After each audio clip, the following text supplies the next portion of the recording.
पैसा नहीं दीजिएगा तो हम वेस्टर्न कपड़ा नहीं खरीदेंगे। हैं? अरे अपन पैसा से खरीद लेंगे। और हमको तो ये नहीं बुझाता कि आपको काहे खुजली होता है हमरा वेस्टर्न कपड़ा पहनने से।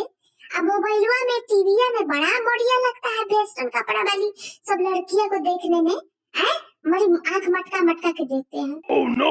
अरे हम तो सोचे थे कि भाई शादी के बाद हम एकदम ललन टॉप पहनेंगे। हाँ, अरे शादी के पहले तो हमारे घर जीवन नहीं पहनने दिया है, पूरा तकिया का खोल पहना के रखता था और ऊपर से बड़का बड़का दुपट्टा। हैं? और शादी के बाद आप अरे नहीं, अरे माँ क्या कहेगी, अरे दादी सास क्या कहेगी, चाची सास क्या कहेगी, फलाना क्या कहेगी, समाज क्या कहेगा, ठिकाना क्या कहेगी।